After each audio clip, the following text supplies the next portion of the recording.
துல்ஹஜ் பிறை 9வது நாள் தான் அரஃபாவுடைய நோன்பு. இது இஸ்லாத்துல ரொம்ப முக்கியமான சுன்னத்.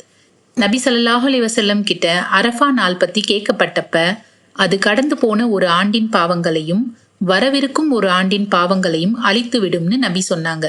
இன்னும் அரஃபா நாளை விட அதிகமா அல்லாஹ் தன் அடியார்களை நரகத்திலிருந்து விடுதலை செய்யக்கூடிய நாள் வேற எதுவுமே இல்லைன்னு நபி சொன்னாங்க.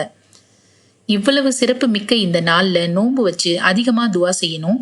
ஹஜ் போக முடியாத மக்களும் நன்மையை அடையத்தான் இந்த நோன்பு. ஹாஜியா அரஃபா மைதானத்துல இருக்கவங்க இந்த நோன்பு வைக்க வேண்டிய அவசியம் இல்லை. அரஃபாவுடைய நாள்ல அசர்ல இருந்து மஹரிப் வரைக்கும் கேட்கப்படக்கூடிய துவாவை அல்லாஹ் கண்டிப்பா கபூல் செய்வான். ஏன்னா இந்த நேரத்துல அரஃபாவுடைய மைதானத்துல உலகத்துடைய பல பகுதிகளில் இருந்து வந்த எல்லா ஹாஜிமார்களும் ஒன்னா சேர்ந்து துவா கேட்கக்கூடிய நேரம் இது.